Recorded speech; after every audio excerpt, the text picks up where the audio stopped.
Hey, what it do, YouTube?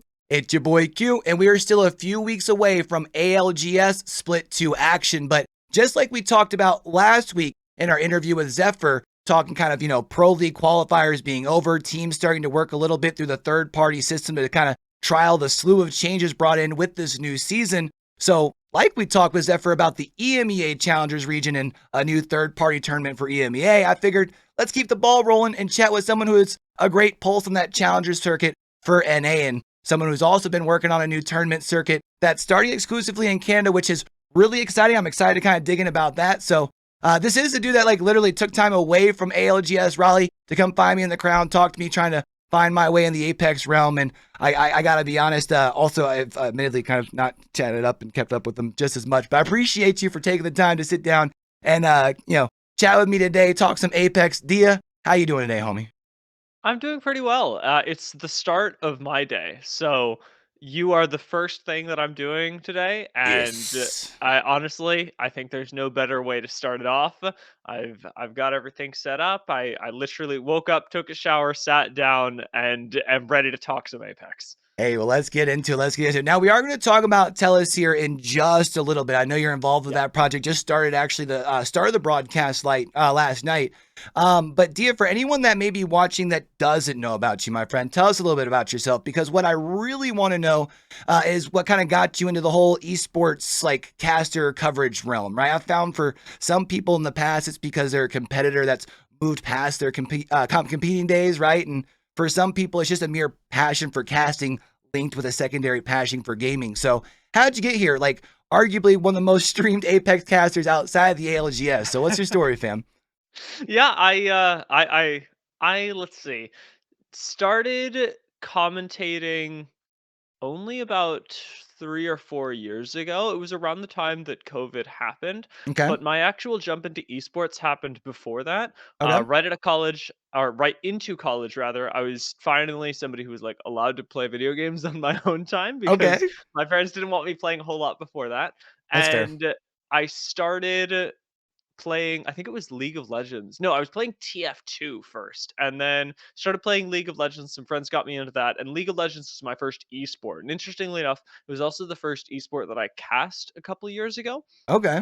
So I went through theater school for my time in college, which gave me a really nice performance background. Got out of college, instantly hit the pandemic, and went, well, I've always really liked esports, and Right. I've wanted to do it, and now I should try and do this. I mean, So might as well, right? You got more free time on the hands. So, exactly. I bought a computer. I didn't have a Windows computer at all before that. I never had a desktop before, and I just started commentating on my stream. I got involved with the League of Legends amateur community, and they gave me a lot of the like casting basics, how to break down and determine whether you've done this well or poorly, how you can talk about, I guess, language surrounding what happens on a broadcast. okay. And it was then that I got to transition it into Apex Legends, which was actually something that I had started playing again really near the start of the pandemic. And I remember going, oh, hey, I really like watching LoL esports. I feel like Apex could be an esport. And I looked around, there wasn't really a scene.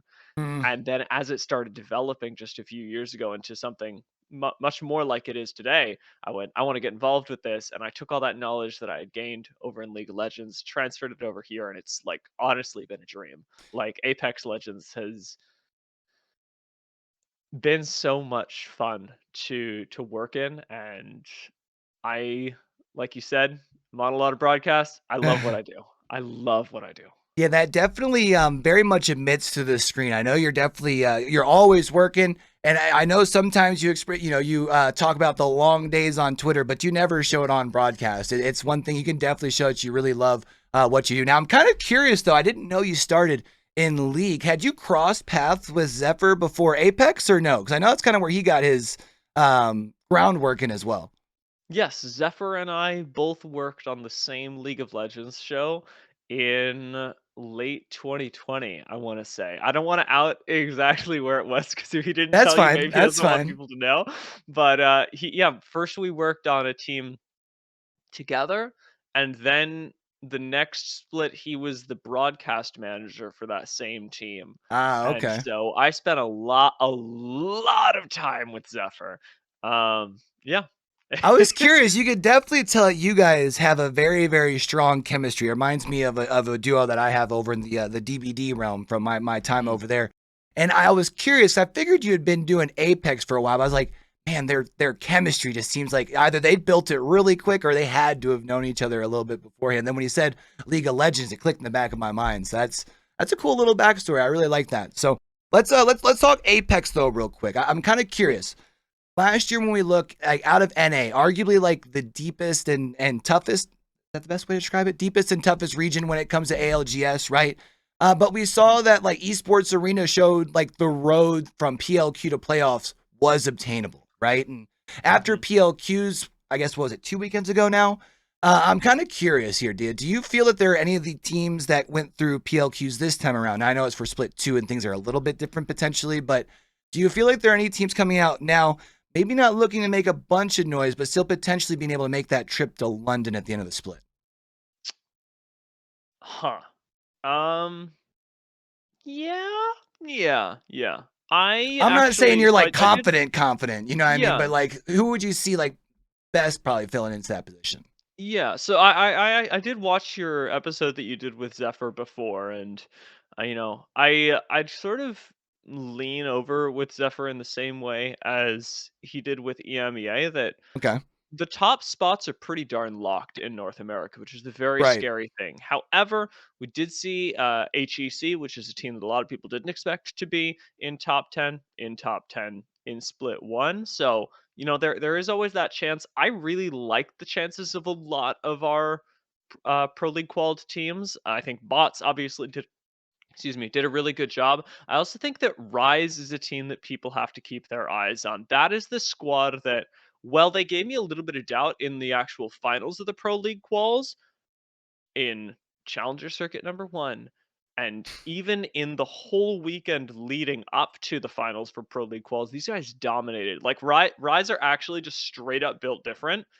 And I don't know what happened in finals. Maybe they took the day off. Maybe it was not vibes. Maybe the higher quality of lobby, and this is the thing that scares me, wasn't as good for them. Okay, But assuming that that was a one-off, Rise are like easily top 6, top 7 in North America if they can do wow, what they did in the Challenger circuit, which is it is hard. But I looked at that game style and went, this isn't something that strictly won't work in Pro League, which I can do with some teams. right.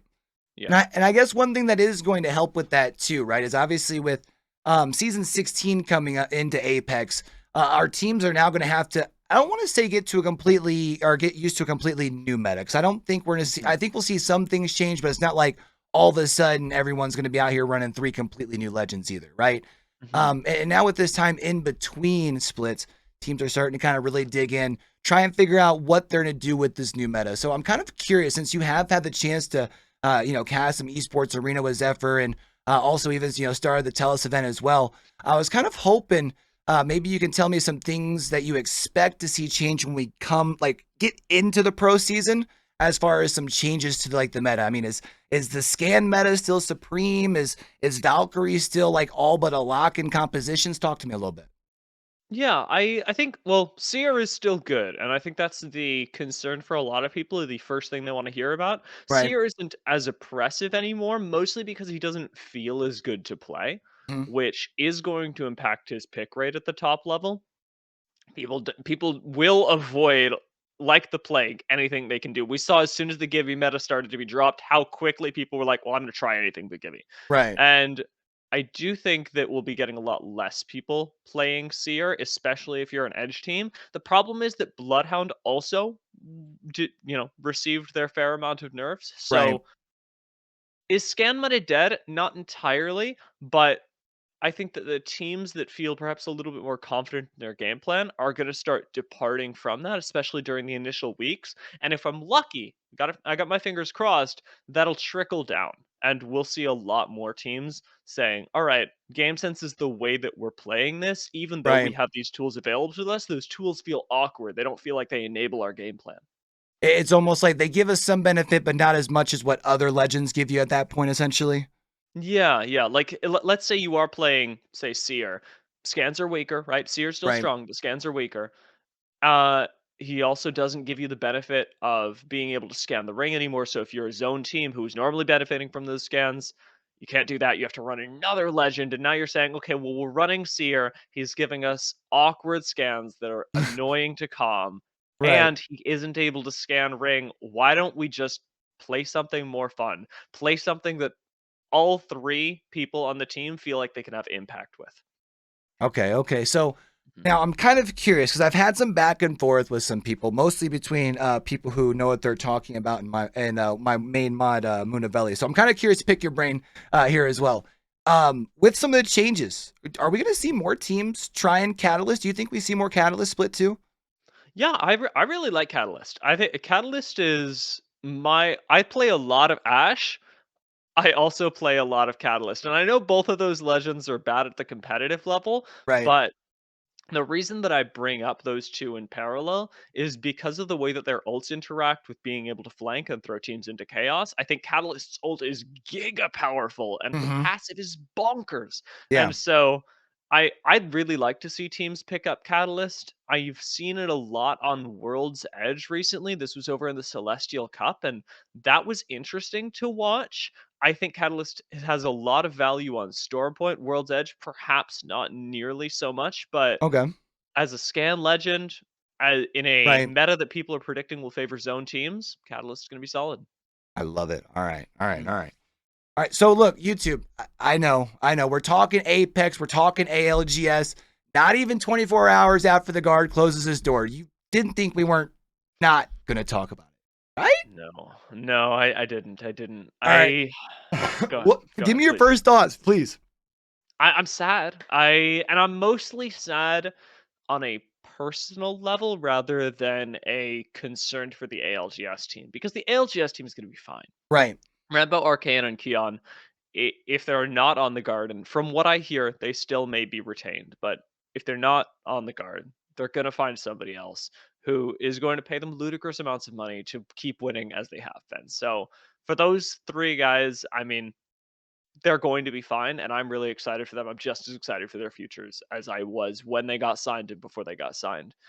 On a humanitarian level, I'm quite sad because I don't even know if that's the right word, but All the I'm a people, person who man. works. I'm a person who works in esports, Yeah. and I do it as my job. Right. And I often go, "Hey, I'm a freelancer.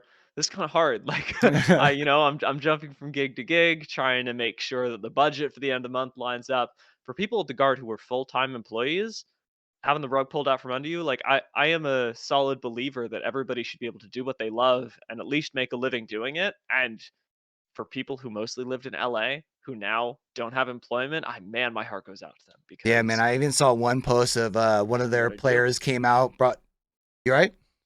I just don't know what I do. Oh yeah, it's tough. I saw one. I can't remember what part of the creator. I thought the creator team, but part of the team from the guard, like literally just moved out to California this week. Like Yep. I can't fathom that. And I think what's more important here to think about, we talk about the fact that the guard's no longer in Apex. This isn't like, Liquid, Space Station Gaming's and other where they just left Apex, right? Like they completely shut down. And Hmm. word on the streets, Dia, I don't know if you've been hearing some of the same things I've been hearing. But this isn't going to be the last one that we're going to be seeing that's going to affect ALGS either. So, we often see that Twitter and Reddit, as reliable as those sources are to be able to have like civil and adult conversations, right? But Hmm. we often see a lot of like outcry about organizations leaving the scene. And while I think this is a bigger scale issue here than just Apex, but like the esports industry as a whole, obviously, right now, especially more so in the guard's case. You mentioned the guard was doing well, right? Finished third in the split as far as in ALGS. I talked in my last video last night. I mean, their Valorant team looked like they're well on the way to getting their franchise spot for Valorant too, right? So, in your opinion, D, I'm kind of curious. What are some things that Apex needs to do to implement to kind of keep the scene thriving and healthy? Because I thought they were onto something when they started with like the cosmetics that they announced that are around champions and stuff, but it kind of seemed like that got fumbled. Rumors are it's why we've seen some of the teams leaving. Do you think that there's something that can be done? And if there is, what do you think it has to be? Hmm.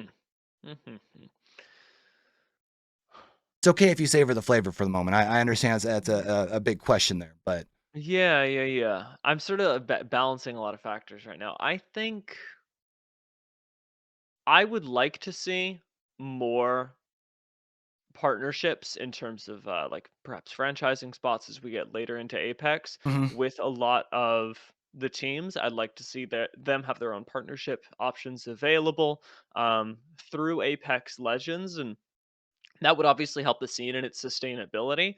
But I also think that in the recession that we're in specifically, we're getting a big wake up call that sponsorships and partnerships even aren't necessarily enough. They're a really nice Right. cherry on top for a lot of tier one orgs. But the orgs that you mentioned that have jumped out of Apex recently are ones that are fine. Like those orgs are fine, and they've gone, "Apex isn't giving me that cherry on top right Right. now, Right. Right. so I'm gonna look around elsewhere." Our scene's still getting our feet under us, and I am sure that, as the scene becomes more stable, we will get those options for our teams. We've already seen at the both casual and pro level that the teams at Respawn and EA are slowly but surely moving in directions that the community does want, and the community wants to support their teams. Right. But the problem that's affecting esports right now isn't one of EA. It's one of, is our business model profitable? And for the for the teams like the Guard that we're seeing leave, their business model isn't profitable, and that's just really unfortunate. And I have no doubt that we'll continue to see it impact a lot of other orgs. But I I don't want to like put the blame in one place or the other. It's not Right. saying I don't think it's it's not any saying one esports orgs are doing organization's this bad. It's fault. not saying, Right. yeah, Right. yeah. I definitely get what you're coming from. Definitely get that. So Dia, I'm kind of curious here. Now, we kind of mentioned earlier, probably the most booked Apex caster that I know, especially when it comes to the third party scene, which I gotta say, man, super hella motivating for someone who's like to see that on their timeline. So like, super congrats on the success, bro, and keep up the grind, man. But I want to pick your brain just a little bit here, Dia. Please. Every week while we are in this season, at least for like the best teams in NA, we get to see that they get to compete not just in ALGS, but Oversight, Esports Arena, things like that, right? And then when we look at other regions, especially regions like, let's say, APAC and South America, but even EMEA as well, and I think that's part of the reason why Zephyr is obviously doing what he's doing, you Mhm. can kind of understand the challenges for teams to kind of keep that flame and passion lit to make sure their skill sets like at their sharpest, right? By playing Apex at the highest level consistently when that opportunity isn't necessarily there for, say, teams like in the NA regions, right? I think when we even look back at London, like where NA by far had like the best results by region, do you feel like some of that is like can really attest to that extra practice in the third party scene? Or do you think it's something beyond that? No, I think you're onto something here. The lack of third party tournaments does turn into, even if those third party tournaments play out differently than the ALGS, Mhm. something that is impacting your overall scores. I do think that EMEA is pretty darn close. But we're seeing APAC also play really well. Granted, I know they have more third party tournaments as well, but yeah, I mean, but the third party prize pool tournaments. for their third party scene compared to like, let's say, EMEA and NA is Yeah, crumbs, of you course, know? of course. And I think that what drives the Apex success is really just a whole lot of passion. Like A hundred I mean, percent. I think that that's something that is really difficult to mirror in, I'm gonna say, the West, Okay. because we've got North America, which is just full of money, and Hmm. people are just throwing money at third party tournaments. And it's awesome because our competitors get a lot of exposure. EMEA, totally different story, but that mindset is quite understandably still one where if it's not giving me money right now, I don't know if I can afford to do this. And Right. I don't get that same feeling watching how the APAC scene has developed, because while you're saying yes, that the prize pools may be smaller, that doesn't seem to be the driving force between the teams that are consistently at the top being there or not. It isn't the amount of money that's up for grabs at any given tournament, but it's That's the fair. fact that they want to play some goddamn Apex. That's fair. That's fair. I think my only, I guess, retort to that would be whereas NA players are able to, because of the money that they make, they don't have to worry about, you know, lights, a roof, food, as much as, let's say, a player coming out of APAC South where they play for a weekend and like the grand prize for a 3 day tournament's like 500 USD. You know what I mean? 100%. Like I am not disagreeing with you here that if you could be a competitor in North America, you should be a competitor in North America I mean, let's because look at DZ, right? I mean, yeah, yeah, yeah. Like it gives you the shot for a lot more money. But what I'm saying here is that North America does have an advantage when it comes to the third party scene. mhm, Despite that, we are seeing other regions that don't have that third party scene be okay. able to keep up, and that's an interesting thing that we should be noting because they aren't necessarily at the top, but those regions that are close clearly have something different going on. You know what I'm saying? Yeah, that definitely makes sense. That definitely makes Yeah, sense. yeah, yeah. North America has an advantage. Yeah. Uh, Yeah. yeah. Now, I know we said we're going to be talking about the Telus event here in a little bit, and I promise we're going to get to that just in a moment. But Take your time. how's your sleep, fam? My sleep's pretty good. Yeah. Yeah, Do you ever feel like you yeah. can sleep better though? Like Oh, especially after that, like you I sometimes wish. you're casting at like 10 p.m. I'm sure it's hard to like wind down after that, right? Yeah, yeah. It would be nice. All right, YouTube. What about you guys, man? Do you ever catch yourself like having a hard time getting to sleep after a long night at the grind, whether it's like playing or watching Apex, or even if you're a content creator? Like, I want y'all to know, GamerAdvantage is a leader in impactful eyewear technology that has been proven to help you sleep better, focus more, all without distorting color or comfort, relieving headaches and eye strain, all while fitting comfortably under a headset. All right, so make sure you guys are staying in the game longer with GamerAdvantage. As always, I'm gonna have that link down the comments or down the description below, I should say. I promise y'all are gonna love GamerAdvantage sitting on your face as much as I have. Don't forget that code YoBoyCue saves you 10% at discount. 10% discount at checkout. All right. Now, Dia, I've tried a little bit here as far as reading up on the Telus event. It looks pretty freaking cool. You've got where it allows people of different skill levels to still be able to compete for money a little bit. I've seen T Squared, Fallout, and yourself posting a little bit about it when it comes to like competitive Apex. I'm always down. And I know signups are closed. Obviously, I said you guys started earlier, but I was kind of hoping if you could tell us a little bit about Telus a little bit. What is it? When is it? Where can we catch it? All that good stuff.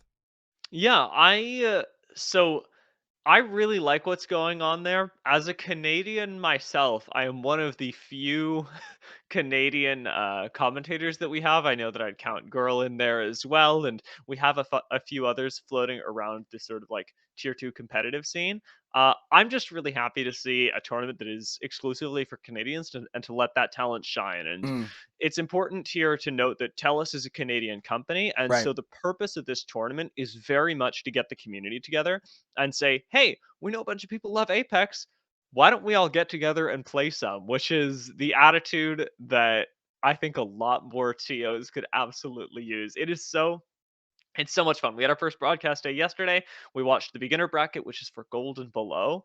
And you're just watching people get their first competitive experience. So I've had a blast. You guys can tune into that for the weeklies. I know that it'll be on the DSA group. I'm going to find their link I right was say now I'll because put I the was link there down in the yesterday. description. I do have that saved on my end as well because I was tuning in a little bit last night.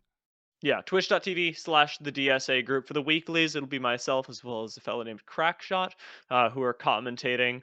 And yeah, it's just a really nice time, especially if you are a Canadian who wants to get involved with the community to watch some people play Apex, have a lot of fun, and go up for some killer prizing that Telus has provided. So how does it work then? If I'm in the beginner bracket and let's say I win the beginner bracket, do I then have the chance to advance and try the next level up, or do I have to wait until the next tournament goes around? You'll have to wait till the next tournament goes around. So the beginner bracket, you compete in the beginner bracket from beginning to end. Okay. So you've got 3 weeks to make it into the top 20 of that bracket, and then you play in the finals of that bracket. Gotcha. If you Okay. Okay. decide that you want to move up, yeah, that's for another time. Hey, all right, all right. I love it. I love it. So, I feel like one thing that I've noticed when we just talk about competitive Apex as a whole is there seems to be this like disconnect for fans. It's whether it's either like watching ranked gameplay on Twitch or like watching ALGS, but I know that you do work your tail off when it comes to the competitive Apex scene. So I kind of want to give you the floor here for the moment to kind of tell people, on YouTube what the third party scene is all about, why people should be paying attention to stuff other than just ALGS, and I guess again why people should be paying attention to the smaller tournaments. Yeah, the third party scene is, I mean, flourishing, like you said, here in North America. And it's just a really nice opportunity to be able to double down a lot of the time Hmm. on those teams that you do see from Pro League that you may like. see how they do, keep up with them, and continue that sort of journey building the narrative for them. Now, we've also got third party tournaments that include a lot more. And so I'm thinking of what was Esports Arena Open nights. We occasionally have the nights tournaments that, again, are a little bit more pro league centric. We've got Oversight, and a lot of these tournaments do continue funneling into that sort of pro league narrative, which is really nice. We've also got things like the Celestial Cup, which give you a chance to see up and comers. And I think that that's my favorite thing to see in all of those tournaments, because while we've got these like very pro league centric things going on, in every single one of those tournaments, you're going to see at least one or two teams that you haven't seen either the players or this combination of players before, because they're trying something new. And that's my favorite thing about the third party scene, is that it isn't always all polished all the time. Right. People kind of get to style a little bit. You get to see a lot of personality in these tourneys. And so I'd honestly recommend keeping up with it just for that. It's my favorite thing, is to see what's happening on Oversight this week, see what's happening on Celestial Cup, and go, what is happening here for Celestial Cup. I'm also going to say this is a women's only tournament that I regularly commentate, and that is just fascinating to keep up with, because the women's scene is absolutely still growing in Apex. We have a lot of passionate women in this scene, and it's really cool to see them develop as competitors, because I know that a lot of them are looking at the ALGS going, I could do I that. could do I could that. Yeah, absolutely do yeah, that. yeah. And like, having watched them in the first couple splits of Celestial Cup, and now this one continue to sort of grow towards that goal, really awesome stuff. And you'll be wanting to keep up with some of these teams, because you'll see them in ALGS Pro League one day. Hey, I love it. I love it. Honestly, I love seeing that becoming a more like common staple. You know, you have things like the Celestial Cup in Apex. You've got game changers for Valorant. And despite what guys might have liked to joke about 15, 20 years ago, these girls got game, and it's really fun to watch. It's a blast. Now, Dia, for people wanting to keep up with you, homie, I know I've already stolen plenty of your time here, but for people who wanting to keep up with one of the hardest casters in the business, where can they find you at? Socials, content? I know you got the new podcast you've been working on as well. Let the people know. Yeah, I mean, always follow me on Twitter. I know I had a commentator friend who used to say this all the time, but the number one thing that you can do to support us is follow us on Twitter and engage with us on Twitter, Mhm. because our job is just talking, and when we're not talking on broadcast, we're talking on Twitter. And so come join in the conversation. I'm at esports_dia. I'm sure that you're gonna throw the link in here as Oh, well. 100%.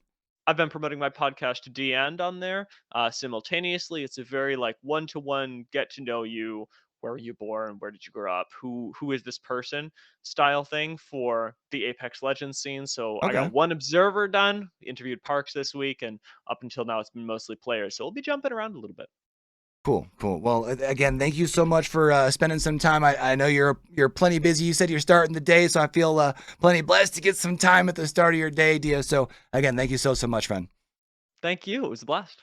Now, chat, you've already known we've covered NA, we've covered EU as far as for some off-season stuff for ALGS, but if y'all know me, you know that we don't stop there. I'm looking to talk to some folks out of the SA and some APAC regions as well before Split 2 starts. So if you're looking forward to seeing those, definitely make sure you hit that subscribe button and turn those notifications on. And this is a new channel over here. We just passed our first 100 subscribers on the page over here. Huge shout out to you guys for the community, for the support.